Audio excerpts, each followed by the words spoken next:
நம்ம செய்திகளாக நம்ம போக போகிறோம். ஹல்லேலூயா. ஓகே, நான் முன்பே ஒரு சில வாரங்களுக்கு முன்பாக நான் ஒரு காரியத்தை குறித்து பேசினேன். என்னன்னு சொல்லி கேட்டா, கிறிஸ்துவ ஓட்டத்தை குறித்து நான் பேசியிருக்கிறேன். ஹல்லேலூயா. கிறிஸ்துவ ஓட்டம் எப்படி இருக்கணும் அப்படின்னு சொல்லி அந்த காரியத்துல பேசினேன். கிறிஸ்துவ ஓட்டம்ங்கிற தலைப்புல நான் பேசினேன்.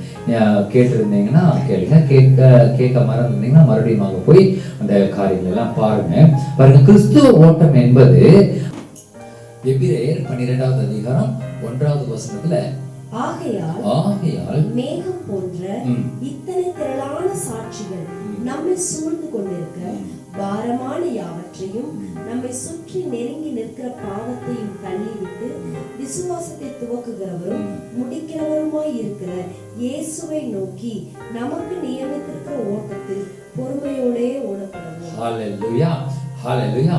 நமக்கென்று நியமிக்கப்பட்டிருக்கிற நம்முடைய ட்ராக்ல, ஹல்லேலூயா, இந்த காரியங்களை குறித்து நான் விரிவா அதுல பேசியிருக்கேன், கேளுங்க. அப்போ கிறிஸ்துவ ஓட்டம் என்பது பாரமான யாவற்றையும் நம்மை நெருங்கி நிற்கிற பாவத்தையும் தள்ளிவிட்டு நமக்கு நியமித்திருக்கிற ஓட்டத்திலே ஓடுவதுதான் நல்ல ஒரு கிறிஸ்துவ ஓட்டம் அப்படின்னு சொல்லி பார்த்தோம். கிறிஸ்துவ ஓட்டம் என்பது இனி அதுல இருந்து அடுத்த ஒரு லெவல்ல இந்த காரியங்களை இன்னைக்கு பார்ப்போம். கவனிங்க, கிறிஸ்துவ ஓட்டம் என்பது மனதில் ஓடுகிற ஓட்டம். ஹல்லேலூயா. பார்த்து சொல்லுங்க பார்க்கலாம். இது மனதில் ஓடுகிற ஓட்டம். மனதில் ஓடுகிற ஓட்டம். அப்ப கிறிஸ்துவ ஓட்டம் என்பது மனதில் ஓடுகிற ஓட்டம். வாழ்க்கையில உண்மையாலுமே நம்ம ஓடுறோம் அப்படி அல்ல, மனதில் ஓடுகிறோம் பாருங்க. அப்போ இந்த மனசுல நம்ம என்ன பண்றோம், பாரங்கள் வச்சிருக்கோம். மனசுல நிறைய சுமைகள், பாவ சுமைகள் இருக்கு. செய்த பாவங்கள், செய்து கொண்டிருக்கிற பாவங்கள், செய்ய போற பாவங்களை குறிச்ச சுமைகள் நம்ம பாரம் ஃபுல்லா அழுத்தி இருக்கு. இந்த மாதிரி சந்தர்ப்பத்துல தான் மனசுல கிறிஸ்துவ ஓட்டத்துல ஓடவே முடியாது பாருங்க. ஒரு பாரம் முழுவதும் நம்ம மேல இருக்கும் பொழுது நம்மளால சரியா ஓட முடியாது. பாரம் இல்லாம முடிஞ்ச அளவுக்கு கம்மியான உடைகளை போட்டிருப்பாங்க ஓடுறவங்க. அது போல நம்மளுடைய இருதயத்துல ஓடுற ஓட்டம் அப்படிங்கிறதுனால அந்த இருதயத்துல முடிந்த அளவுக்கு பாரங்களை ஏற்றாதபடிக்கு, பாவச்சுமைகளை ஏற்றாதபடிக்கு முயற்சி செய்து, ஹல்லேலூயா, நீங்க முயற்சி செய்யணும். என்ன முயற்சி செய்யணும்னா, நம்மளுடைய ரட்சிப்பு நிறைவடைய பிரயாசப்படுங்கன்னு வேதம் சொல்லுது. அப்ப ரட்சிப்பு முடிவடையும் வரைக்கும், ஹல்லேலூயா, அப்ப அந்த காரியம் வரைக்கும் நம்முடைய வாழ்வு இந்த பூமியில ஆகட்டும், இல்ல கிறிஸ்து வருகையில் ஆகட்டும், அது வரைக்குமாக நம்முடைய வாழ்க்கையில நம்ம ஓட வேண்டும். அப்படி ஓடும் பொழுது பாரமோ பாவமோ இல்லாதபடிக்கு ஓட வேண்டும். ஹல்லேலூயா. இந்த காரியத்தை குறித்து தான் நம்ம பார்த்தோம். இப்போ இதுக்கு அடுத்த கட்டத்துக்குள்ளாக நம்ம போறோம்.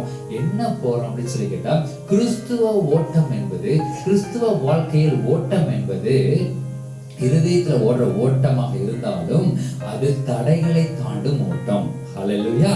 இது ஒரு தடை ஓட்டம். கவனிங்க, ரேஸ்ல பாத்தீங்கன்னா, சில ஒலிம்பிக்ல எல்லாம் அந்த ஓட்ட பந்தயத்துல எல்லாம் பாத்தீங்கன்னா ஒரு 50 அடியில இல்ல 100 அடிக்கு ஒரு தடவை என்ன பண்ணிருப்பாங்கன்னா ஒரு தடை வச்சிருப்பாங்க. பாத்துருக்கீங்களா? தடையை தாண்டி தாண்டி ஓடுவாங்க. தடை ஓட்டம், அதுக்கு பேரு தடைகளை தாண்டி தாண்டி தாண்டி தாண்டி ஓட்டம். கிறிஸ்துவ ஓட்டம் என்பது தடை தாண்டும் ஓட்டம். ஹல்லேலூயா. தடை தாண்டும் ஓட்டம். அப்போ அவங்க எதுக்காக அந்த தடைகளை வச்சிருக்காங்க? அது இடிச்சு உழுகணும்னு வச்சிருக்காங்களா? இல்ல இல்ல இல்ல. தடைகள் எதற்காக வைக்கப்பட்டிருக்குது? அதை தாண்டி ஓடணும், அதை ஓடி ஜெயிக்கணும். ஹல்லேலூயா. அந்த லாஸ்ட்ல போய் அந்த டேப்பை கிராஸ் பண்ணி போவாங்களே அந்த எண்ட் பாயிண்ட்ல, அப்ப அதை கிராஸ் பண்ணி ஓடும் பொழுது பல தடைகளை தாண்டி நான் ஓடி வந்துட்டேன்னு சொல்லி அந்த டேப்பை கிராஸ் பண்ணுவாங்க பாருங்க. அதுல ஒரு உற்சாகம் இருக்கு. எதுக்காக அந்த காரியங்கள் எல்லாம் வச்சிருக்காங்க? ஏன் தடைகளை வச்சிருக்காங்க அப்படின்னா, நீங்கள் அதை தாண்ட வேண்டும் என்பதற்காக. ஹல்லேலூயா. இந்த பூமியில பிசாசின் கைகளில ஒப்படைக்கப்பட்டிருக்கிறது. இந்த பூமி பிசாசின் கைகளில் இருக்குது. அவனுடைய ராஜ்யம் கூட இந்த பூமியில இருக்கு. ஆகையினாலதான் இந்த பூமியில பல காரியங்கள் நடக்குது. எல்லாம் சொல்லுவாங்க, இது இயேசு கிறிஸ்து கடவுளோட கையில தான் இந்த பூமி இருக்கு. ஏன் இந்த மாதிரி கற்பழிப்புகள் நடக்குது, குற்றங்கள் நடக்குது, கொள்ளைகள்லாம் நடக்குது அப்படின்னு சொல்லி கேட்டா, இந்த பூமியில் பிசாசினுடைய ராஜ்யமும் இயங்கிக் கொண்டிருக்கிறது. ஹல்லேலூயா. ஆகையினாலதான் பாருங்க இதெல்லாம் நடக்குது. அப்போ ஒரு கிறிஸ்துவ வாழ்க்கை வாழுகிற உங்களுக்கும் எனக்கும், கிறிஸ்துவை விசுவாசித்து ஓடுகிற உங்களுக்கும் எனக்கும் நடுவுல தடைகள் வைக்கப்பட்டிருக்கிறது. ஹல்லேலூயா. எதுக்கு வைக்கப்பட்டிருக்கு? அதுல இடிச்சு மோதி உழுகணுங்கிறதுக்காக அல்ல, அதை தாண்டி தாண்டி ஓடணும் இருக்கு. ஹல்லேலூயா. அதை தாண்டி தாண்டி ஓடணும் என்பதற்காக வேண்டியே தடைகள் வைக்கப்பட்டிருக்கிறது. அதை வச்சாலும் ஒருத்தன் ஜெயிக்கிறான் பாருங்க. ஹல்லேலூயா. பாருங்க, ஒலிம்பிக்ல எல்லாம் பாத்தீங்கன்னா அந்த மாதிரி தடைகள் வச்சிருப்பாங்க. எல்லாரும் தாண்டி தாண்டி தாண்டி தாண்டி தாண்டி தாண்டி ஓடுவாங்க. ஆனாலும் ஒருத்த கடைசியா போய் அதை ஜெயிச்சு முடிச்சு அந்த எண்ட் பாயிண்ட்ல போய் அவன் நிக்கிறான். அப்ப நான் என்ன சொல்றேன், இதை தாண்ட முடியும் நான் சொல்றேன். ஹல்லேலூயா. தடைகளை தாண்ட முடியும். நீங்க தாண்ட முடியாது என்பதற்காக அந்த தடைகள் வைக்கப்படல. தடைகள் பிசாசு வைக்கிறது சகஜம், நம்ம வைக்கதான் போறான். அவன் தடைகளை வைக்கதான் போறான். நம்ம இந்த பூமியில வாழும் பொழுது தடைகள் வரும். நம்மளுடைய விசுவாச வாழ்க்கைக்கு நிறைய தடைகள் வரும். நம்முடைய கிறிஸ்துவ ஓட்டத்துல சரியா ஓட முடியாதபடிக்கு பாவங்கள் வந்து நிற்கும். முன்னாடி தடைகள் நம்முடைய பாவங்களே வந்து நிற்கும். முன்பாக செய்த பாவங்களை கொண்டு வந்து பிசாசு நிறுத்தி பார்ப்பான். இதுல ஏதாவது விடுகிறானான்னு பார்ப்பான். இல்ல சரீரத்துல பலவீனத்தை ஏதாவது ஒண்ணு கொண்டு வந்து நிறுத்தி பார்ப்பான். அதையும் வந்து ஜெயிக்க முடியாது. கவனிங்க, எமோஷனலா கொண்டு வந்து நிறுத்துவான். குடும்பத்துக்குள்ள சண்டை சச்சரவை கொண்டு வருவான். ஏதாவது ஒரு வகையில ஏதாவது செய்ய முடியுமான ஒரு தடையை கொண்டு வருவான். பாத்தீங்கன்னா இது போல நம்ம குடும்பத்துல வரக்கூடிய இல்ல வாழ்க்கையில வரக்கூடிய பிசினஸ்ல வரக்கூடிய தடைகள் எல்லாம் ஏன் வருது அப்படின்னு சொன்னா, நீங்க தட்டி விட்டு விடுவதற்காக அல்ல, நீங்கள் அதை தாண்டி ஓட வேண்டும் என்பதற்காக. ஹல்லேலூயா. நீங்க விசுவாச ஓட்டத்துல ஓடிக்கொண்டிருக்கும் போது ஏன் தடைகள் வருகிறது? நீங்க அதை தாண்டி ஓடிடுவீங்கிறதுக்காக. ஹல்லேலூயா. நான் சொல்ல வரது புரியுதா உங்களுக்கு? அப்போ தடைகள் வரும், வராதுன்னு நான் சொல்லல. தடைகள் வரும், பாவங்கள் வரும், பாரங்கள் வரும், எல்லாமே நடுவுல வந்துட்டு போகும். ஆனா அவைகளை தாண்டும்படியாக தான் தேவன் உங்களையும் என்னையும் முன் குறித்திருக்கிறார். ஹல்லேலூயா. அது ஜெயிக்கும்படியாக தான் உங்களையும் என்னையும் அவர் முன் குறித்திருக்கிறார். இந்த கிறிஸ்துவ ஓட்டத்திலே ஜெயிச்சு முடிச்சதுக்கு அப்புறம் கப்பு கிடையாது. நீங்க கிறிஸ்துவ மறுபடியும் பிறந்து விட்டீர்கள் பாருங்க. கிறிஸ்துவுக்குள்ள மறுபடியும் பிறந்திருக்கீங்க பாருங்க. ஹல்லேலூயா. பாவத்துக்கு செத்து நீதிக்கு உயிர் பிடிச்சிருக்கீங்க பாருங்க. அப்படி எப்பொழுது நீங்கள் தேவனுக்குள்ளாக கிறிஸ்துவை நம்பி வாழ்கிற வாழ்க்கைக்கு, கிறிஸ்துவை விசுவாசித்து வாழ்கிற வாழ்க்கைக்கு, கிறிஸ்துவ வாழ்க்கைக்குள்ளாக வந்தீர்களோ, எப்ப கிறிஸ்துவை விசுவாசித்தீர்களோ, ஹல்லேலூயா, அப்பொழுதே உங்களுக்கு ஜீவ கிரீடம் கிடைத்து விட்டது. ஹல்லேலூயா. அவர் கப்பை ரெடி பண்ணி வச்சிட்டாரு பாருங்க. இப்ப நம்மளுடைய வேலை சரியான முறையில ஓடி அதை வாங்க வேண்டியதுதான். ஹல்லேலூயா. இந்த உலக வாழ்க்கையில உலக ஓட்டப்பந்தயத்துல ஜெயிச்சு முடிச்சாதான் ஓடி முடிக்கணும். யார் ஃபர்ஸ்ட் வராங்களோ அவங்களுக்கு தான் அந்த கப்பு கிடைக்கும். ஹல்லேலூயா. ஆனா கிறிஸ்துவ வாழ்க்கையில அப்படி அல்ல. உங்களுக்கு என்று அவர் ஆயத்தம் பண்ணி வைத்திருக்கிறார். அந்த ஜீவ கிரீடத்தை பெற்றுக்கொள்ளதான் நீங்க ஓடிக்கிட்டு இருக்கிறோம்.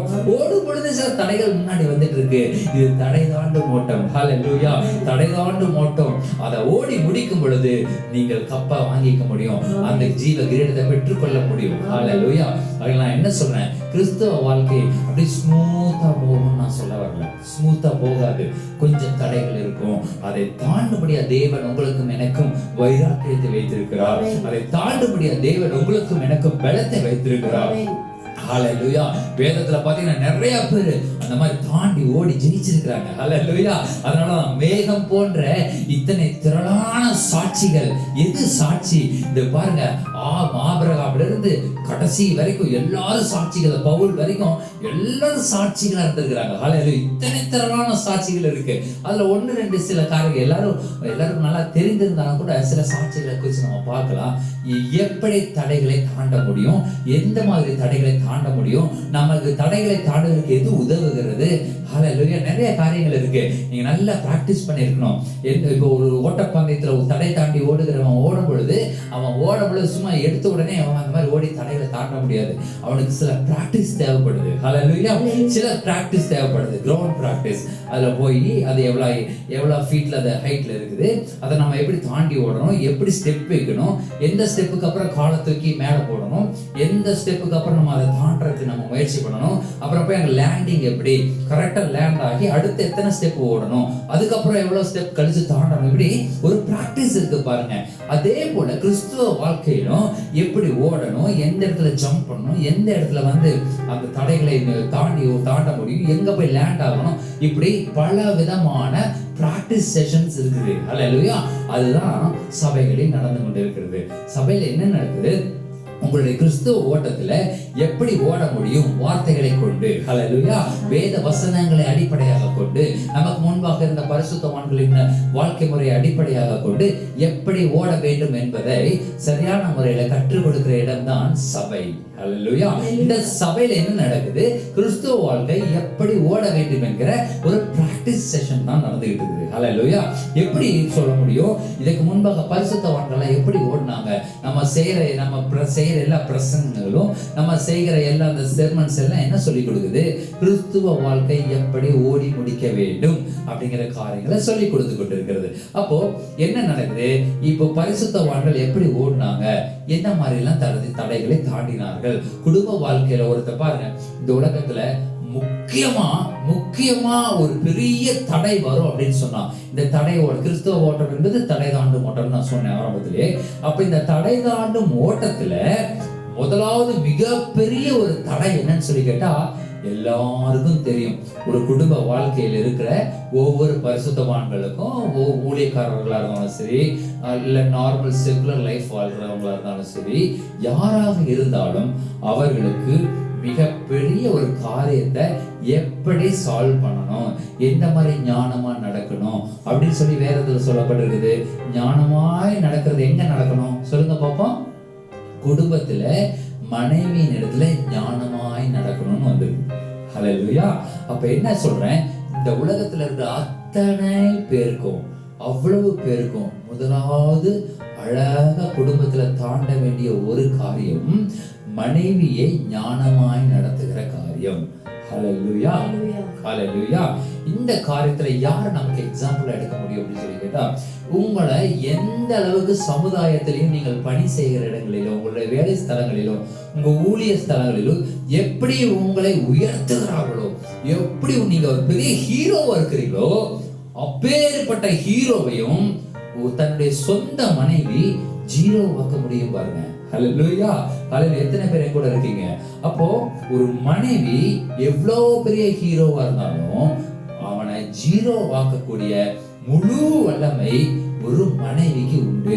ஹல்லேலூயா. இந்த உலகத்துல சமுதாயம் முழுவதும் உங்களை தூக்கி வச்சு பேசுவாங்க, வா ஒரு வல்லவர், நல்லவர், இப்படி சொல்லுவாங்க. ஆனா சொந்த மனைவி என்ன பண்ண முடியும்?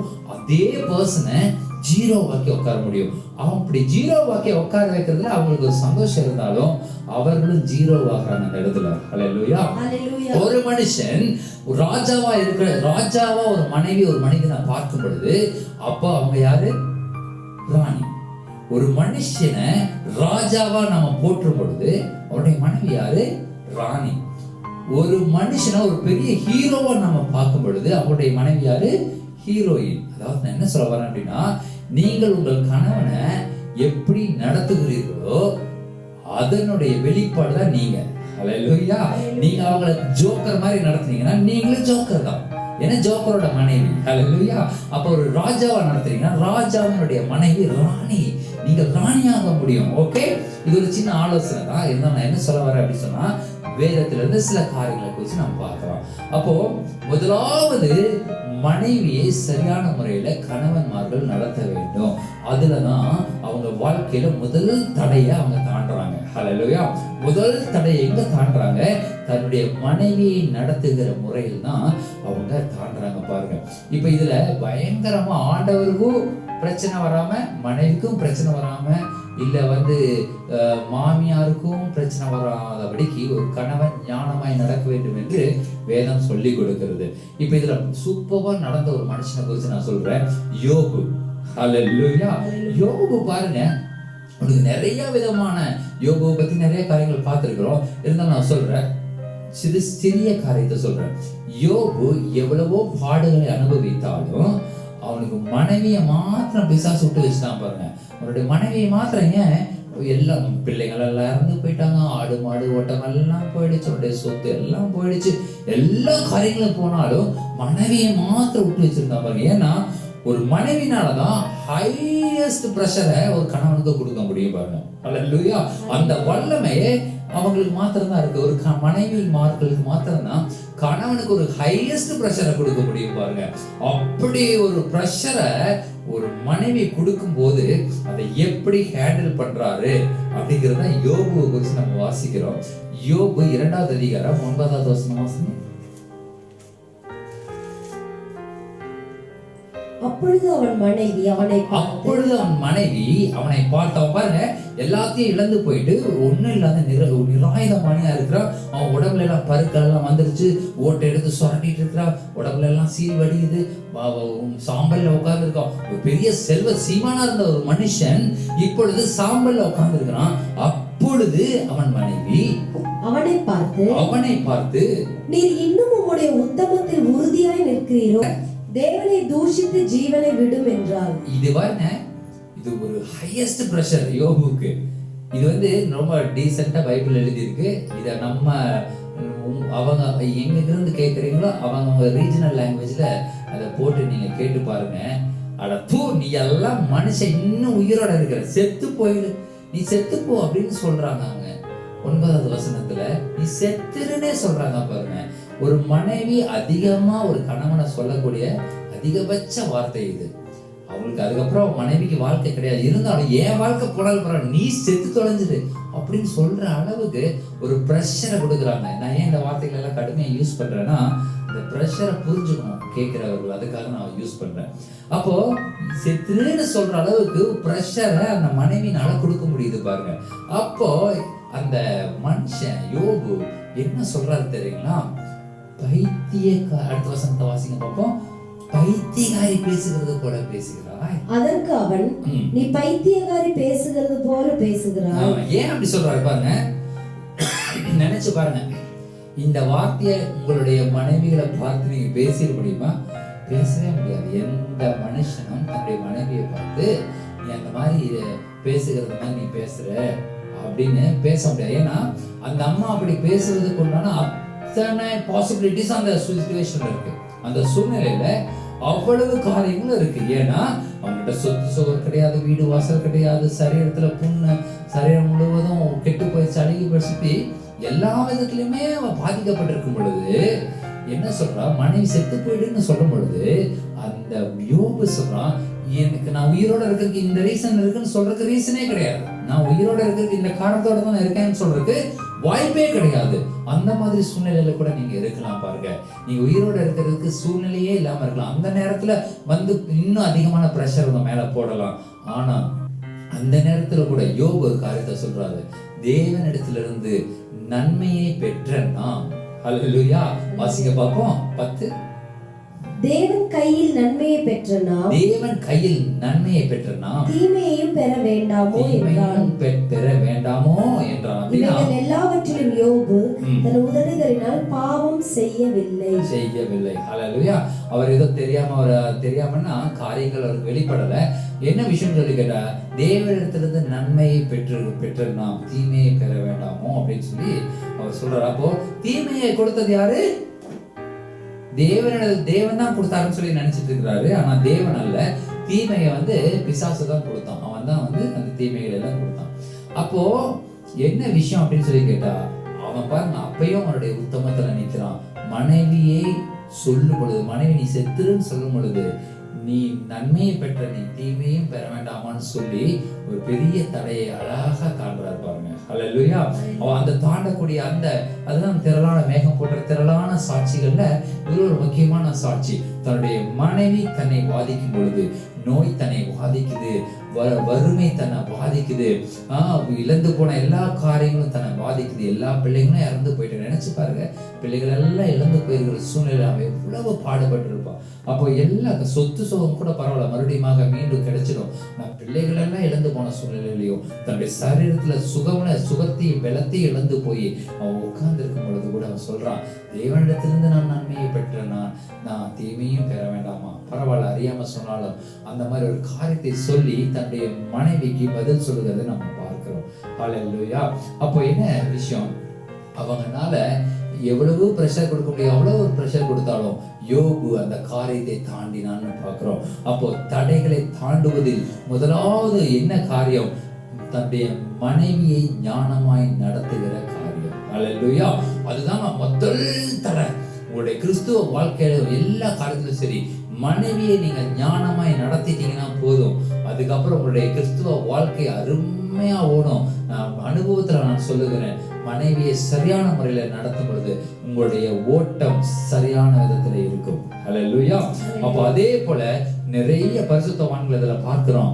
நான் என்ன சொல்றேன், கிறிஸ்தவ ஓட்டம் என்பது தடைதாண்டும் ஓட்டம். அந்த தடைதாண்டும் ஓட்டத்துல நீங்க மனைவியை சரியாக நடத்தி விட வேண்டும். ஹல்லேலூயா.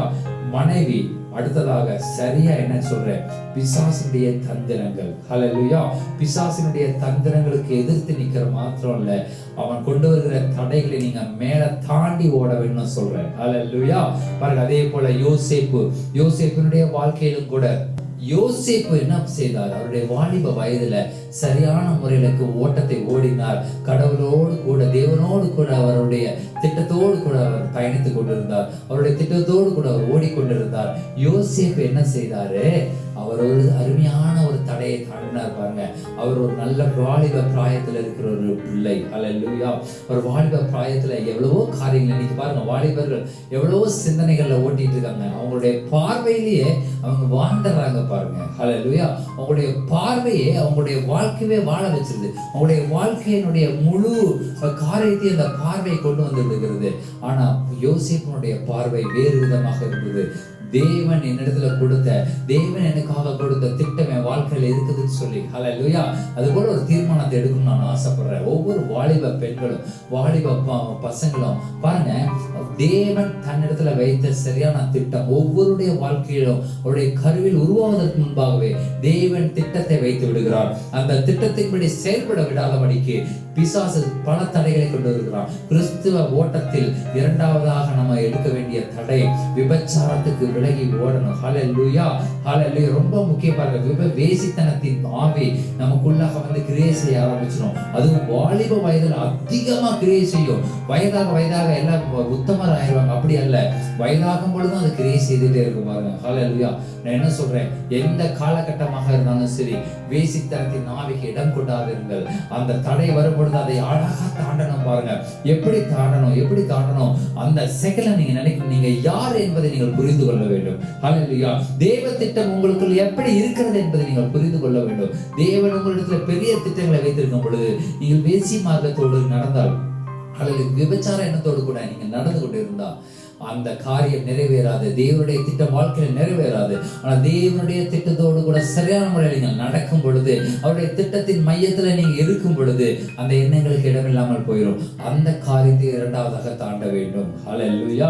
இந்த உலக வாழ்க்கையிலையும் சரி, கிறிஸ்துவ ஓட்டத்திலையும் சரி, நீங்கள் ஜெயிக்க வேண்டும் என்றால் இந்த வேசித்தனத்தின் எண்ணத்தை நீங்க வேறு இருக்க வேண்டும். நான் சொல்றேன், எல்லாரும் சரி, அடல்ட், இந்த நடு வயதை தாண்டினவர்கள், வாலிப வயதில் இருப்பவர்கள், இந்த சிறு பிராயத்திலிருந்து வளர்கிறவர்கள், எல்லாருக்கும் ஒரு விதமான கெமிக்கல் ரியாக்ஷன்ஸ் பாடியில நடக்கும். ஒரு வேதியியல் மாற்றம் நம்முடைய பாடியில நடக்கும். நம்முடைய சரீரத்துல நடக்கும் பொழுது அந்த எண்ணங்கள் எல்லாம் நமக்கு வரும். இது சகஜம். இந்த எண்ணம் ஏன் வருது, நான் பிசாசின் பிள்ளையா இருக்கணும் அப்படிலாம் நினைக்க வேண்டாம். அந்த எண்ணங்கள் அந்த வயதில சரியான முறையில அது வரதான் செய்யும். ஹல்லேலூயா. ஹல்லேலூயா. ஒரு பரிசுத்தவான் சொல்லுவாரு, தலைக்கு மேல குருவி பறக்கிறத நீங்க ஒண்ணுமே செய்ய முடியாது. நீங்க அண்ணாந்து பார்க்கும்போது தலைக்கு மேல குருவி பறந்துகிட்டே தான் இருக்க போகுது. அப்போ எண்ணங்கள் எல்லாம் வந்துகிட்டே தான் இருக்கும். சில காரியங்கள் எல்லாம் வந்துகிட்டே தான் இருக்கும். சில எண்ணங்கள் நம்ம தலையை சுத்தி பறந்துகிட்டே தான் இருக்கும். ஆனால் அந்த குருவி உங்கள் தலையில் கூடு கட்டி விடாமல் பார்த்து கொள்ளுங்கன்னு சொல்லுவாரு. ஹல்லேலூயா. அப்ப என்ன விஷயம், அந்த தலைக்கு மேல அந்த எண்ணங்கள் எல்லாம் சுத்திக்கிட்டே இருந்தாலும் அதை உங்க மைண்டுக்குள்ள கொண்டு வந்துடாதீங்க. ஹல்லேலூயா. உள்ள கொண்டு வந்துடாதீங்க. ஏன்னா உள்ள கிறிஸ்து மகிமை நம்பிக்கையாக வாசம் செய்து கொண்டிருக்கிறார். உங்களுக்குள்ளும் எனக்குள்ளும் கிறிஸ்து மகிமை நம்பிக்கையாக வாசம் செய்து கொண்டிருக்கிறார். நாம் அவருடைய ஆலயமா இருக்கிறோம்.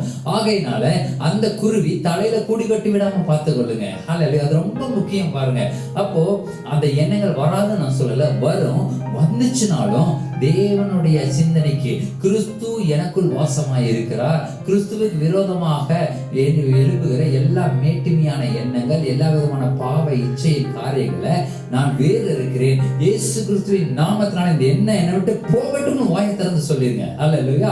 அப்ப சொல்லும் பொழுது அந்த தேவனுடைய மகிமை உங்களை நிரப்பும். தேவ ஆவியானவர்களை நிரப்புவார். அதை நிரப்பும் பொழுது இந்த காரியங்கள் எல்லாம் பறந்து போயிடுவாங்க. அல்லேலூயா. நான் பார்க்கிறேன், நீங்க போதகர்களும் காரியங்கள் என்ன சொல்றாங்க, நீ வேசித்தனம் பண்ணுகிற வேசித்தனத்தின் ஆவி உனக்குள்ள இருக்குது, நீ அதை விட்டு விலகுன்னு சொல்லிட்டே இருப்பாங்க. அதை எப்படி விலகிறதுனே தெரியாது ஜனங்கள். அதனாலதான் ரொம்ப பாடுபடுறாங்க. நீ உன்னை குற்றப்படுத்துகிறார்கள், ஆனா குற்றத்திலிருந்து எப்படி வெளியே வருது அப்படிங்கிறத டீச் பண்றது இல்லைன்னா காரியங்களை சொல்லி தர பாருங்க.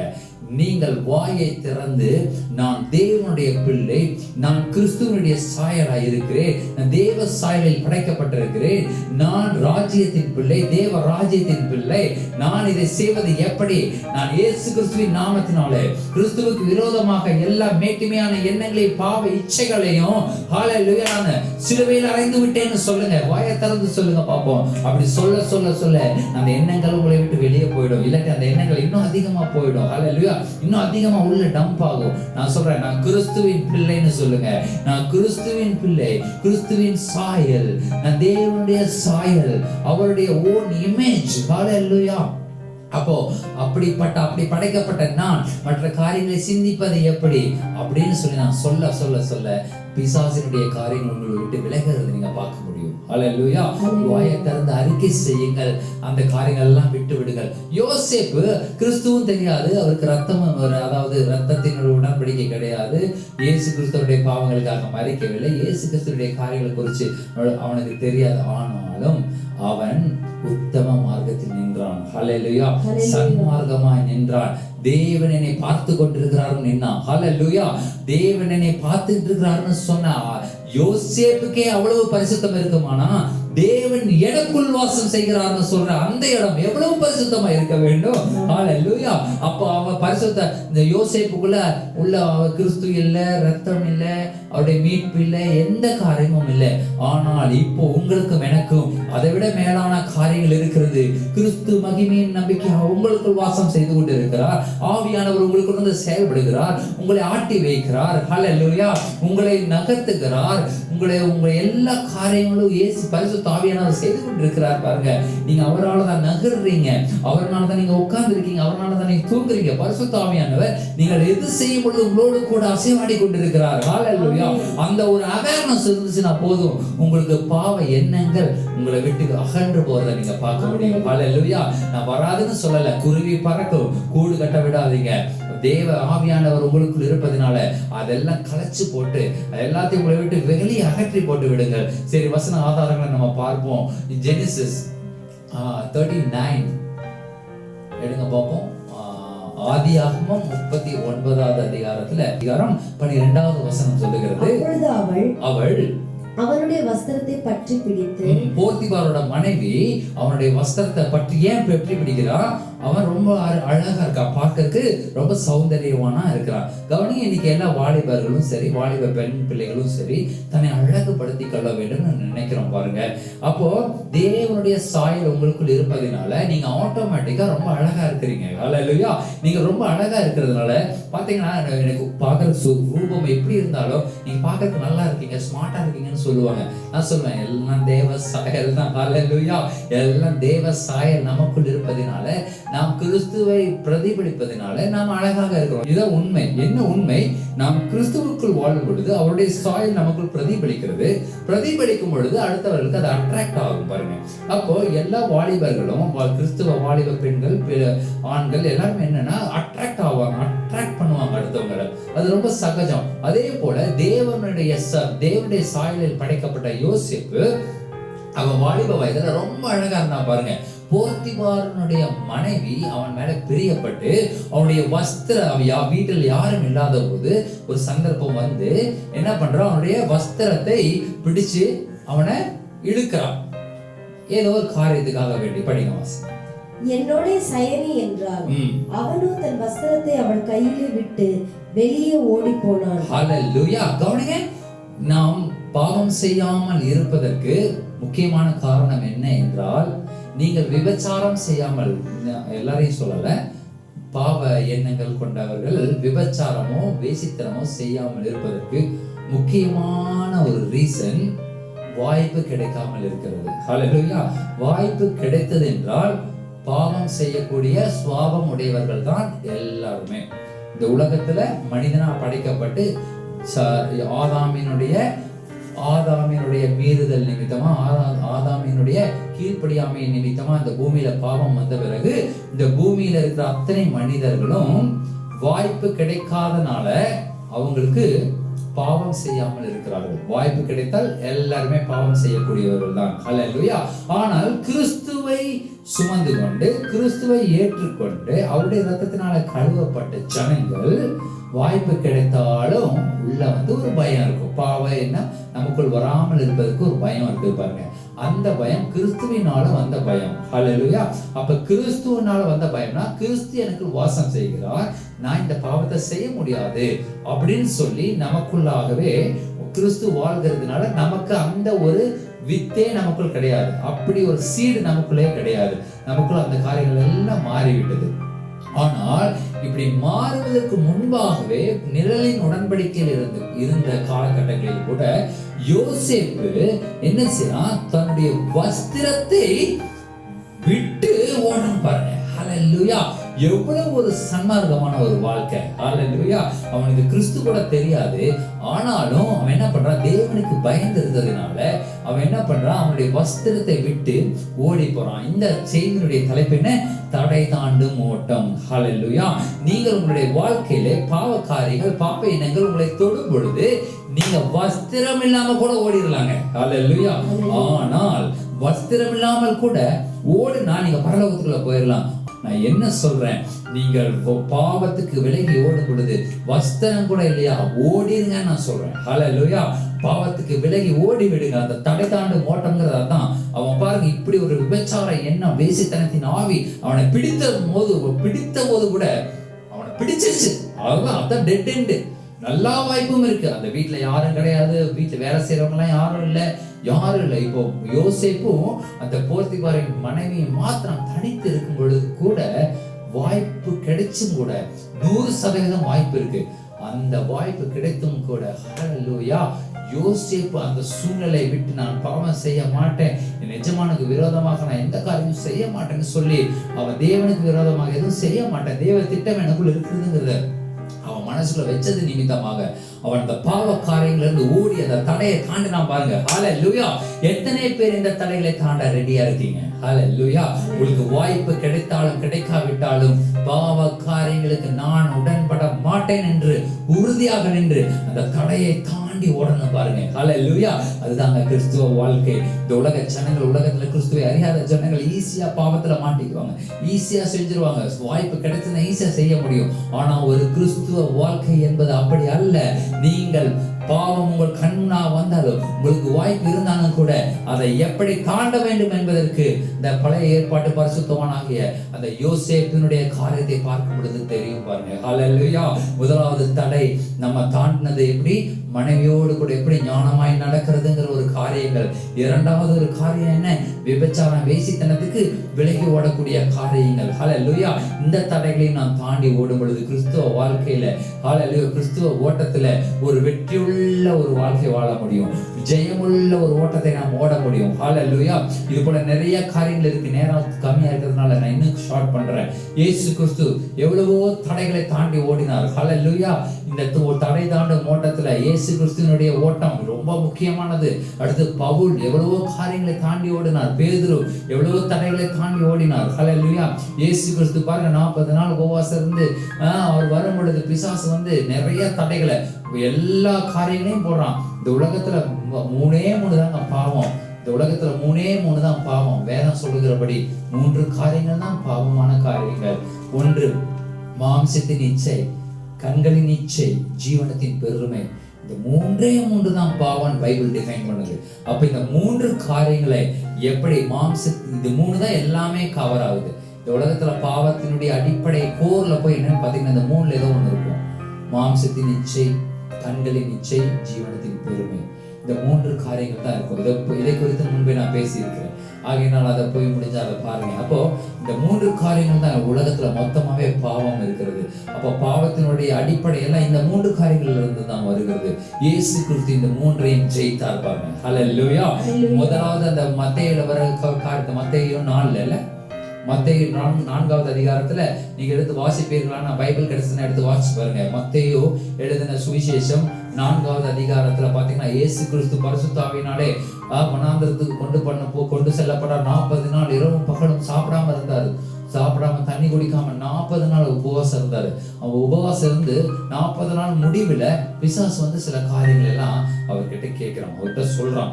அப்போ டெம்ப்டேட் பண்றான், அவரை வந்து சோதனைக்கு உட்பட அவர் ரொம்ப யோசனை பண்றான். அந்த மத்தேயு 4வது அதிகாரத்துல என்னென்னமோ காரியங்கள் எல்லாம் சொல்றான். அதெல்லாம் ஆண்டவர் அழகா தாண்டினார் பாருங்க. ஹல்லேலூயா. வசனத்தின் உதவியோடு கூட வேத வாக்கியங்கள் சொன்ன காரியங்களை முன்னிட்டு காமிச்சு அதெல்லாம் கோட் பண்றாரு, அதெல்லாம் முன்னாடி காமிக்கிறாரு, எடுத்து காட்டி இது இப்படி சொல்லி இருக்குது, இது இப்படி சொல்லி இருக்குது சொல்லி ஒவ்வொரு காரியத்தையும் அவர் அழகா தாண்டுறாரு. அப்ப கிறிஸ்துவ வாழ்க்கையின் தடை தாண்டும் ஓட்டத்துல நீங்கள் வசனத்தை கொண்டு ஒவ்வொரு காரியங்களையும் தாண்டி ஓட முடியும். ஹல்லேலூயா. பிரமாதமா ஓட முடியும். எல்லாம் ஓடிக்கொண்டிருக்கிறோம். அதனால நான் சொல்றேன், எல்லாரும் ஓட முடியும். எங்கேயும் தடை, எந்த தடையிலும் மாட்டி நீங்க விழ மாட்டீங்க. அப்படியே விழுந்தாலும் பரவாயில்ல, மறுபடியும் எந்திரிச்சு ஓடலாம். ஹல்லேலூயா. அந்த கேம்ல அந்த தடை தாண்டும் ஓட்டத்துல இப்படி ஒரு ரூல்ஸ் இருக்கு. நீங்க திரும்பி ஒண்ணுல தட்டி விட்டு கீழே விழுந்துட்டா கூட திரும்பி எழுந்திருச்சு அடுத்தடுத்த தடைகளை தாண்டி ஓட முடியும். ஓடி நீங்க ஃபர்ஸ்ட் வந்தீங்கன்னா உங்களுக்கு ஜெயிச்சிடலாம். ஆனா கிறிஸ்துவ ஓட்டத்துல ஃபர்ஸ்ட் வரணுங்கிறது கிடையாது, ஓடி முடித்தால் போதும். ஹல்லேலூயா. நீங்க பொறுமையோடு பாருங்க, அந்த வசனம் அப்படிதான் சொல்லுவோம். நீங்கள் ஓடுக, உங்களுடைய இது மாறாம ஓட்டத்திலே பொறுமையோட ஓட கடவுள் தான் போட்டிருக்கு. ஹல்லேலூயா. ஹரிபரியா ஓட வேண்டாம், அவசரம் ஓட வேண்டாம், இதை செய்யணும் அதை செய்யணும் அப்படி செய்யணும் இப்படி செய்யணும், இந்த ப்ரோக்ராம் அந்த ப்ரோக்ராம், இந்த மீட்டிங் அந்த மீட்டிங், அது இருக்குது.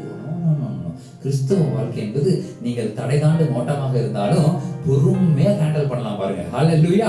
ஒவ்வொரு காரியத்தையும் பொறுமையோடு ஓடலாம், பொறுமையோடு ஓடலாம். காரியம் ஒன்றே ஒன்றுதான், முடித்தால் போதும். ஹல்லேலூயா. நீங்க அந்த ஓட்டத்தை நல்லா ஓடி அதை முடிச்சீங்கன்னாவே போதும், எல்லா காரியத்திலும் ஜெயம் பெற முடியும். ஹல்லேலூயா. அப்படி தட்டி விட்டு விழுந்துட்டீங்களா, ஒரு காரியத்துல தட்டி விட்டு விழுந்துட்டீங்களா, ஆண்டவர் அதை பெருசா நினைக்கிறது இல்லைங்க. எல்லாம் நினைச்சுக்கிறாங்க, நீ தட்டி விட்டுட்ட நீ நரகம் போயிடுவ, நீ தட்டி விட்டு நீ பாதாளம் போயிடுவ. அப்படி இல்லை, தட்டி விட்டாலும் பரவாயில்ல. நான் சொல்றேன், எழுந்திருச்சு மறுபடியும் தடவை தாண்டி ஓடுங்கன்னு நான் சொல்றேன். ஹல்லேலூயா. கிறிஸ்துவ வாழ்க்கை அதுதான். பாதாளத்துக்கு கொண்டு போறது அவருடைய திட்டம் கிடையாது, உங்களை பரலோகத்தில் சேர்த்துதான் தேவனுடைய திட்டமா இருக்கிறது. ஹல்லேலூயா.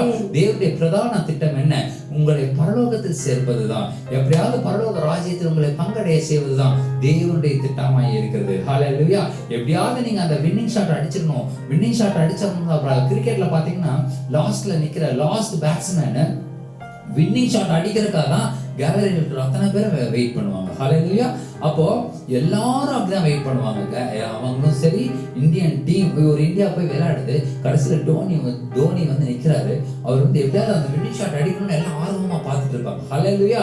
அதே போலதான் ஒவ்வொரு தனி நபரையும் ஆண்டவர் பார்க்கிறாரு. ஹல்லேலூயா. கிறிஸ்துவ ஓட்டத்துல ஓடுகிற ஒவ்வொரு தனி மனுஷனையும் தேவன் அவனமாகவே பார்க்கிறார். இவன் வின்னிங் ஷாட் அடிப்பானா அடிக்கட்டும், ஜெயிக்கட்டும் தான் பார்ப்பாரு. இவன் உழுகட்டும்னு யாரும் பார்க்க மாட்டாங்க. ஹல்லேலூயா. தேவன் அப்படி பார்க்கிறவர் அல்ல. இவன் எப்படியாவது விழுந்துருவானா, அவுட் ஆயிடுவானா, இப்படி ஆயிடுவானா, அப்படி பார்க்கிற தேவன் அல்ல. ஹல்லேலூயா. இவன் எப்படியாவது வின்னிங் ஷாட் அடிக்கணும்னு அவர் பார்ப்பாரு. ஆகையினால் நீங்க விழுந்துட்டா கூட பரவாயில்ல, நீங்க மறுபடியும் எழுந்து தடைகளை தாண்டி ஓடுங்கள். ஹல்லேலூயா. வின்னிங் ஷாட் அடிங்க. நான் சொல்றேன், உங்களுக்காக ஜீவ கிரீடம் காத்து கொண்டிருக்கிறது. ஹல்லேலூயா. உங்களை பரலோக ராஜ்யத்தில் சேர்ப்பதுதான் நம்முடைய தகப்பனுடைய திட்டமாய் இருக்கிறது. கவலைப்படாதீங்க, விழுந்தாலும் பரவாயில்ல, எழுந்திருச்சு ஓடுங்க நான் சொல்றேன். ஹல்லேலூயா. தேவ திட்டம் உங்களுடைய வாழ்க்கையில் நிறைவேறணும். அதை தேவ திட்டம் உங்கள் வாழ்க்கையில் நிறைவேறாதபடிக்கு பிசாசு தடைகளை கொண்டு வருவான். ஆனால் கிறிஸ்தவ ஓட்டம் என்பது தடைகளை தாண்டுகிற ஓட்டம். ஹல்லேலூயா. அதைகளை தாண்டி ஓடுங்க. கவலைப்படாதீங்க. மனைவி திட்டாங்களா, கவலைப்படாதீங்க, அதை ஸ்மூத்தா ஹேண்டில் பண்ணுங்க. ஹல்லேலூயா. யோபு மாதிரி பேசிடாதீங்க. பைத்தியக்காரி பேசுகிறது போல பேசுகிறான்னு சொன்னா அடுத்தது பிரச்சனை பெருசாயிடும். நான் என்ன சொல்றேன், தேவ ஞானத்தில் செயல்படுங்கள். தேவன் உங்களுக்கு சரியான ஞானத்தை கொடுப்பார். அவரே ஞானமாய் இருக்கிறார். ஹல்லேலூயா. கிறிஸ்துவே உங்களுக்கு ஞானமாய் இருக்கிறார். அவரே உங்களுக்கு பலனாய் இருக்கிறார். அவரே உங்களுக்கு மீட்பாய் இருக்கிறார். ஹல்லேலூயா. மனைவி கூட சண்டை வந்துருச்சா, அவரே எல்லாமுமாய் இருக்கிறார். அவரே ஞானம், அவரே மீட்பு. அவங்களுடைய பிரச்சனைகள் அவரே உங்களை மீட்டெடுத்து விடுவார். அவரே உங்களுக்கு ஞானமாயும் இருக்கிறார். ஹல்லேலூயா. அவரே உங்களுக்கு பலனாய் இருக்கிறார். அவங்க சொல்றதெல்லாம் தாங்கிக் கொள்ளக்கூடிய பலன் அவரே உங்களுக்கு பலனாய் இருப்பதனால காரியங்களை தாங்கிக் கொள்ள முடியும். நான் என்ன சொல்றேன், எல்லாரும் மனைவிகளை சரியானபடி கனத்தோடு கூட நடத்துங்கள், மரியாதையோடு கூட நடத்துங்கள். ஹல்லேலூயா. ஆகையினால் என்ன சொல்றேன், அந்த தடைகளை ஈஸியா நம்ம தாண்டிடலாம். அடுத்தாலும் நம்முடைய மனதை கெடுக்கக்கூடிய தடைகள், அது என்ன, விபச்சாரத்தின் எண்ணம், வேசித்தனத்தின் எண்ணம், இந்த காரியங்கள் எல்லாம் உங்களுடைய மைண்டுக்குள்ள வர முடியும். நீங்க சொல்லுங்க, நான் கிறிஸ்துவின் பிள்ளை, கிறிஸ்துவின் சாயல், நான் தேவனுடைய சாயல்னு சொல்லி அந்த தடைகளையும் அழகா தாண்டலாம். ஹல்லேலூயா. அப்போ மற்ற காரியங்கள், மாம்சத்தின் இச்சை, கண்களின் இச்சை, ஜீவனத்தின் பெருமை காரியங்களை இயேசு கிறிஸ்து வேத வசனங்களை அடிப்படையாக கொண்டு அதை அழகா தாண்டினார். இந்த மாதிரி தடை தாண்டும் ஓட்டம் கிறிஸ்துவ ஓட்டம். அதை வசனங்களை கொண்டு, வார்த்தைகளை கொண்டு அருமையாக நீங்க ஜெயிக்க முடியும் நான் சொல்றேன். ஹல்லேலூயா. தேவன் சரியான முறையில் இந்த காரியங்கள் எல்லாம் பேசியிருக்கிறார். நான் திட்டங்கள் செய்யவில்லை, ஆனா ஆண்டவர் ரேமாவா பேசியிருக்கார், நான் விசுவாசிக்கிறேன். ஹல்லேலூயா. ஆகையினால கவலைப்படாதீங்க, எந்த காரியத்தை குறித்து நீங்க கவலைப்படாதீங்க. 1 கொரிந்தியர்ல 1வது அதிகாரம் ஹல்லேலூயா 1-2 வசனங்கள் என்ன சொல்லுகிறது? அவர்களை பரிசுத்தவான்கள்னு சொல்லுது. கொரிந்து பட்டணத்தார பரிசுத்தவான்கள்னு சொல்லுது பாருங்க.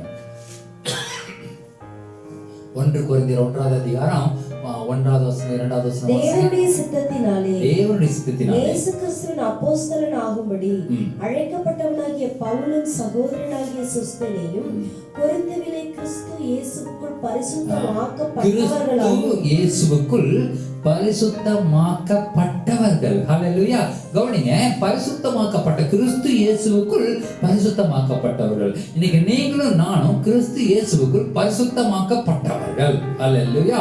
அப்படி பரிசுத்தமாக்கப்பட்டவர்கள் சொல்லக்கூடிய அவர்கள் கூட தடைகள் வர, சில தடைகளை விழுந்திருக்கிறாங்க பாருங்க. அவங்கள மறுபடியும் என்ன சொல்ற? 5வது அதிகாரம் படிங்க, 1வது வசனம். 1 கொரிந்தியர் 5வது அதிகாரம் 1வது வசனம் படிங்க. உங்களுக்குள்ளே விபச்சாரம் உண்டென்று பிரசித்தமாய் சொல்லப்படுகிறது. விபச்சாரம் உண்டென்று பிரசித்தமாய் சொல்லப்படுகிறது. ஃபர்ஸ்ட் வசனம் என்ன சொல்லுச்சு? 1வது அதிகாரம் 1வது வசனம் கிறிஸ்து இயேசுவுக்குள் பரிசுத்தமாக்கப்பட்டவர்கள்னு சொல்லியிருக்கு. ஆனா 5வது வசனம் சொல்லுது, 5வது அதிகாரத்துல 1வது வசனம் சொல்லுது, நீங்கள் விபச்சாரர் என்று பிரசித்தமாய் சொல்லப்படுகிறது. விபச்சாரர் என்று பிரசித்தமாய் சொல்லப்படுகிறது. அப்போ என்ன? உங்களுக்குள்ளே விபச்சாரம் உண்டென்று பிரசித்தமாய் சொல்லப்படுகிறது. உங்களுக்குள்ளே விபச்சாரம் உண்டென்று பிரசித்தமாய் சொல்லப்படுகிறதுங்கிறார். அப்போ பரிசுத்தவான்கள்னு சொல்லியாச்சு, கிறிஸ்துவுக்குள் பரிசுத்தவான்கள்னு சொல்லியாச்சு. இங்க விபச்சாரம் காரர் என்று சொல்லப்படுகிறது, பிரசித்தமா சொல்லப்படுகிறதுன்னு வருது. என்ன ஒரே குழப்பமா இருக்கு? இல்ல இல்ல இல்ல, அவன் ஒரு தடையில விழுந்திருக்கான். ஹல்லேலூயா. அந்த கிறிஸ்துவ வாழ்க்கையில ஓடும் பொழுது எவனோ உடனே அதை தட்டி விட்டு, அந்த தடையை தட்டி விட்டு கீழே விழுந்திருக்கிறான்.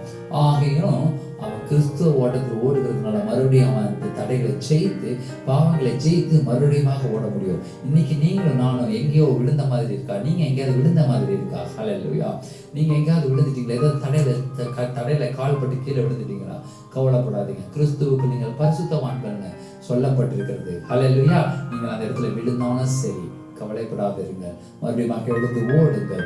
அந்த கடந்த காரியங்களை குறித்து கவலைப்படாதீங்க, திரும்பி எதிர்த்து ஓடுங்க. ஆண்டவர் சரியான காரியங்களை செய்வார். 6வது அதிகாரம் 1வது வசனத்துல என்ன சொல்லுது?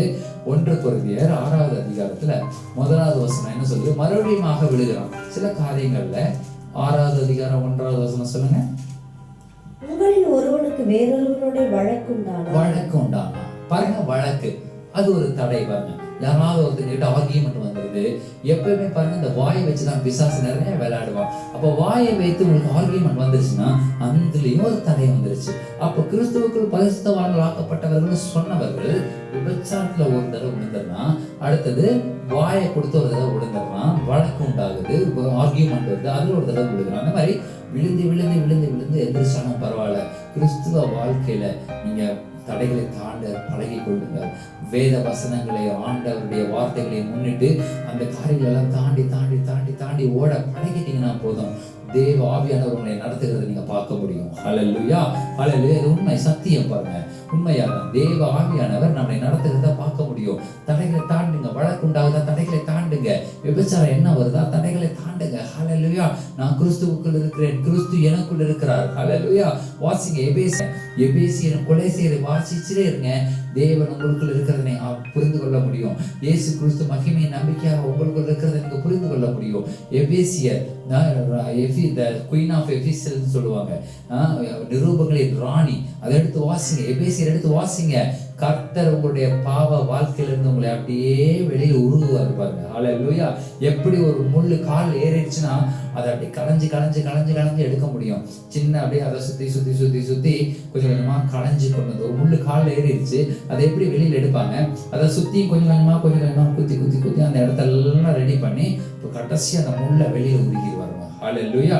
அது போல வேத வசனம் என்ன பண்ணுது, நீங்க வாசிக்க வாசிக்க வாசிக்க அந்த உங்களுக்குள்ள இருக்கிற முள்ள, உங்களுக்குள்ள இருக்கிற பாவை எண்ணங்களை, சில காரியங்கள் எதா இருக்கலாம், எந்த காரியமா வேணா இருக்கலாம், அந்த காரியங்கள் எல்லாம் சுத்தி களைஞ்சிக்கிட்டே வருது. வேத வசனம் களைஞ்சிக்கிட்டே வந்து ஒரு குறிப்பிட்ட இடம் வரும் பொழுது அப்படியே அந்த முள்ள குத்தி வெளியே தூக்கிடுவார். ஹல்லேலூயா. அப்ப என்ன ஆகும், அதை வெளியில் எடுத்ததுக்கு அப்புறம் உங்களுக்கு ஒரு பெரிய ரிலீஃப் கிடைக்கும். குந்தி குந்தி எவ்வளவு நாள் குந்தி குந்தி நடப்பாய். ஹல்லேலூயா. எவ்வளவு நாள் பாவத்தோடு கூட உங்களால் நடக்க முடியும்.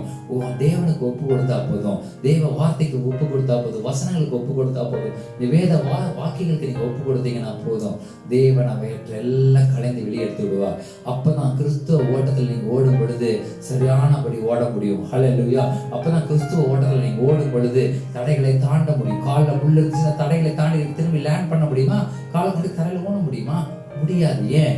உள்ள முள் இருக்கு. நான் என்ன சொல்றேன், பரவாயில்ல, தேவனுடைய வார்த்தைகளை கேட்க கேட்க, தேவனுடைய வசனங்களை படிக்க படிக்க, வேத வாக்கியங்களை படிக்க படிக்க படிக்க என்ன பண்ணுது, அந்த முள்ளெல்லாம் களையப்படுகிறது. ஹல்லேலூயா. உங்களுடைய கிறிஸ்துவ ஓட்டம் சரியான முறையில ஓட முடிகிறது. ஏன் சண்டை வருது, ஏன் சச்சரவு வருது, ஏன் பிரச்சனை வருது? தேவன் உங்களை ட்ரெயின் பண்றாரு. ஹல்லேலூயா. சில காரியங்கள் எல்லாம் ஆண்டவர்களுக்கு பயிற்றுவிக்கிறார், சில காரியங்கள் பயிற்றுவிக்கிறார். அது பயிற்றுவிக்கப்பட்டு அதெல்லாம் முழுமையடையும் பொழுது நீங்கள் ஒரு பெரிய பரிசுத்தமானாக இந்த உலகம் போற்றும் உத்தமராக நீங்க வாழ முடியும். ஹல்லேலூயா. கிறிஸ்துவ வாழ்க்கை என்பது தடை தாண்டும் ஓட்டம். அதை தாண்டி ஓடும் பொழுது ஜீவ கிரீடம் உங்களுக்கு கொடுக்கப்படுகிறது. வேத வசனங்கள் எல்லாம் வாசிச்சுட்டே இருங்க, உள்ள இருக்கிற முட்கள் எல்லாம் எடுக்கப்படும். ஹல்லேலூயா. வேத வசனங்கள் மாத்திரம்தான் உங்களுடைய வாழ்க்கையில் முற்றிலுமாக மாற்றி போட முடியும். வசனம் இல்லாத வாழ்க்கை விசனத்தோடு வாழுகிற வாழ்க்கை. ஹல்லேலூயா. வசனம் இல்லாத வாழ்க்கை விசனத்தோடு வாழக்கூடிய வாழ்க்கை. நான் சொல்றேன், விசனத்தோடு ஏன் வாழணும்? உள்ள முள் இருந்துகிட்டே இருக்கும். இப்போ வசனத்தை வாசிக்க வாசிக்க வாசிக்க பிசாசு எல்லா காரியங்களுக்கும் இடம் கொடுப்பான், ஆனா வேதத்தை எடுக்கிறதுக்கு மாத்திரம் இடம் கொடுக்க மாட்டான். ஆகினால் நான் சொல்றேன், வேதத்தை அதை மீறி வேதத்தை எடுங்க. அது ஒரு தடை, அந்த தடையை தாண்டுங்க, வேதத்தை எடுங்க, வாசிங்க. வாழ்க்கையில இருக்கிற முட்கள் எல்லாம் எடுத்து வெளியே போட்டுட்டு தடை தாண்டும் ஓட்டத்துல ஓடி ஜெயிக்க தேவன் அருள் புரிவாராக. கண்களை மூடி ஜெபிப்போம். ஹல்லேலூயா. நன்றி ஆண்டவரே, உங்க ஸ்தோத்திரம் ஸ்தோத்திரம். கிறிஸ்துவ வாழ்க்கை என்பது தடைகளை தாண்டி ஓடுகிற வாழ்க்கை. அப்பா, இந்த வார்த்தைகளை கேட்ட ஒவ்வொருவரையும் பிதா குமாரன் பரிசுத்த ஆவியின் நாமத்தினாலே வாழ்த்துகிறோம், ஆசீர்வதிக்கிறோம். நன்றி தகப்பனே, நன்றி அப்பா. அப்பா, இந்த வாழ்க்கை என்பது தடை தாண்டி ஓடுகிற ஓட்டம் என்பது இந்த நாளிலே வெளிப்படுத்தினீங்க. நன்றி ஆண்டவரே. தடைகளை தாண்டி ஓடும் பொழுது சில தடைகள் காலில் தட்டுப்பட்டுருச்சு. அப்பா, எங்க வாழ்க்கையில சில காரியங்கள் தட்டுப்பட்டுருச்சு, நாங்க விழுந்து போயிட்டோம். சில காரியங்கள் விழுந்துட்டோம். சில இடங்களில் வாழ்க்கையில முள் இருக்குது, அந்த முள்ளை எடுக்க முடியல. ஹல்லேலூயா. அப்படியே என்னால் ஓட முடியல. அப்பா, எல்லாம் கேளுங்கப்பா, கேளுங்கப்பா. ஆண்டவரே, இந்த இடத்துல எங்களை ஆசீர்வதிங்க ஆண்டவரே. இந்த இடத்துல என்னுடைய முள்ளை எடுத்துருங்க ஆண்டவரே. அப்பா, உங்களுக்கு ஸ்தோத்திரம். இந்த வசனத்தின் மூலமாக, இந்த வார்த்தையின் மூலமாக என்னுடைய முள்ளை நீங்க எடுத்து போட்டுட்டீங்க. நன்றி ஆண்டவரே, நன்றி ஆண்டவரே, நன்றி அப்பா. நீ என்னுடைய கிறிஸ்துவ ஓட்டம் தடை தாண்டி ஓடுகிற ஓட்டமா இருந்தாலும் ஒரு தடையில என்னுடைய கால் படாது.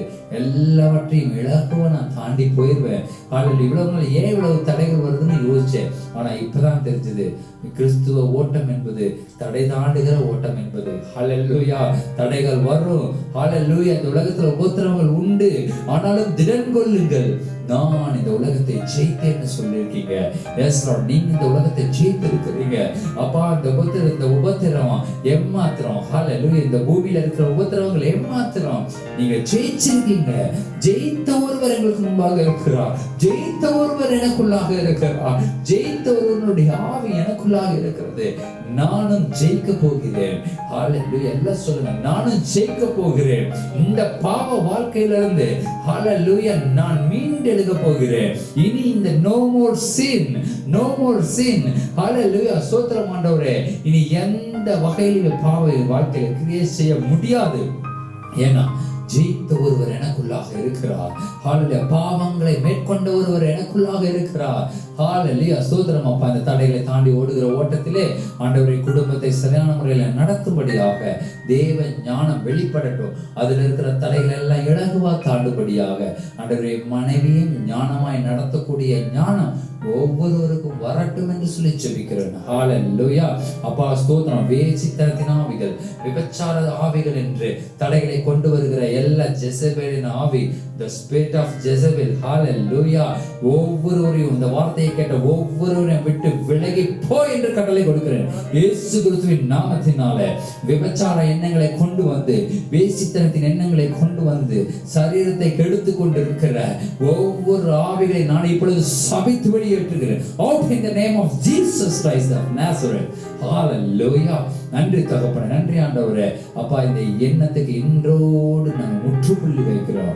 அந்த எண்ணம் வந்தாலும் பரவாயில்ல, ஆனால் நாங்கள் அதற்கு உடன்பட மாட்டோம். பிசாசின் செய்கைகளுக்கு, பிசாசின் காரியங்களுக்கு நாங்கள் உடன்பட மாட்டோம் என்ற ஒரு தீர்மானத்தை எடுக்கணும். அப்பா ஸ்தோத்திரம் தகப்பனே, ஸ்தோத்திரம் ஸ்தோத்திரம். இன்னும் இருக்கக்கூடிய மாம்சத்தின் இச்சை, கண்களின் இச்சை, ஜீவனத்தின் பெருமை, இவைகளுக்கு நாங்கள் விலகி ஓட ஆண்டவரே ஸ்தோத்திரம். கிருபை செய்யுங்க ஆண்டவரே, கிருபை செய்யுங்க. பழைய ஏற்பாட்டின் காலத்துல யோசேப்பு எப்படி அந்த போர்த்திபாரின் மனைவி சைனிக்கு கூப்பிடும் பொழுது அதிலிருந்து விலகி ஆடைகளை கூட விட்டுட்டு ஓடினானோ, அதுபோல இந்த பாவங்களை எல்லாம் விட்டுட்டு கூட ஆண்டவரே நாங்கள் ஓடி வர காத்திருக்கிறோம். அப்பா ஸ்தோத்திரம் ஆண்டவரே. எங்க வாழ்க்கையில இதெல்லாவற்றையும் நீக்கி போட்டுருங்க ஆண்டவரே. இது கிருபை எல்லா காரியங்களையும் செய்யட்டும். அப்பா நமக்கு ஸ்தோத்திரம். இந்த முயற்சியில வெற்றி பெற நீங்க எங்களுக்கு கிருபை செய்யுங்க ஆண்டவரே. இந்த தடைகளை தாண்டி ஓடுகிற அப்பா இந்த ரட்சிப்பு பரிபூர்ணம் அடையும்படியாக பிரயாசப்படுகிற இந்த பிரயாசத்துல தேவனுடைய கிருபை இருக்கட்டும் சொல்லி ஜெபிக்கிற ஒவ்வொருவருக்கும் அந்த கிருபைகளை கொடுங்க ஆண்டவரே. ஒவ்வொருவருக்கும் அந்த தாளத்துகளை கொடுங்கப்பா. எப்படி பாவங்களை மேற்கொள்றது, எப்படி வார்த்தைகளை உபயோகப்படுத்துகிறது, வேத வசனம் படிக்கிற ஞானம் வரட்டும் ஆண்டவரே. அதுக்கு இருக்கிற தடைகள் அவைகள் எல்லாம் நீக்குகிறோம் அப்பா. இனி இந்த வசனத்தை, இந்த வார்த்தைகளை கேட்டுக்கொண்டிருக்கிற ஒவ்வொருவரும் நல்ல வேத வசனங்களை வாசிக்கவும் ஆண்டவரே, வேதத்தினுடைய மகத்துவங்களை புரிந்து கொள்ளவும், அதுல இருந்து வார்த்தைகளை எப்படி எடுத்து பிரயோகப்படுத்தணும், எந்த இடத்துல அதை பிரயோஜனப்படுத்தணும்னு சொல்லி அவர் வார்த்தைகளை வெளிக்கொண்டு வருகிற ஞானத்தையும் பிள்ளைகளுக்கு கொடுங்க அப்பா. ஸ்தோத்திரம். இந்த வசனத்தை கேட்ட, இந்த வார்த்தைகளை கேட்ட ஒவ்வொருவரையும் ஆசீர்வதிக்கிறோம். தடைதாடுகிற ஓட்டத்திலே வெற்றியோடு வாழ்ந்து, வெற்றியோடு ஓடி, ஓட்டத்தை முடித்து ஜீவகிரகத்தை பெறும்படியாக ஒவ்வொருவரையும் நாங்கள் ஆசீர்வதித்து வாழ்த்துகிறோம். நீங்கள் அந்த கிருபைகளை கொடுங்க ஆண்டவரே. ஸ்தோத்திரம். பாதுகாத்துக் கொள்ளுங்கப்பா. இந்த கிறிஸ்துமஸ் தினத்திலே ஆண்டவரே நல்ல ஆண்டவரே எல்லா காரியங்களையும் செய்ய கிருபை செய்தீங்க. ஒவ்வொருவருக்கும் ஆண்டவரே பல கிருபைகளையும் நன்மைகளை செய்தீங்க. நன்றி தகப்பனே. நீ வருகிற புதிய ஆண்டில கூட புதிய நன்மைகள், புதிய கிருபைகள் ஒவ்வொருவருக்கும் கிடைக்கட்டும் என்று சொல்லி சொல்லிக்கிறோம். பாதுகாத்துக் கொடுங்க. மீதியான வேலைகளில் நான் தேவனுடைய கிருபை எங்களோடு இருந்து பாதுகாத்துக் கொடுங்க. இயேசு கிறிஸ்துவின் மூலம் ஜெபிக்கிறோம். ஜீவனுள்ள பரம தகப்பனே. ஆமென், ஆமென்.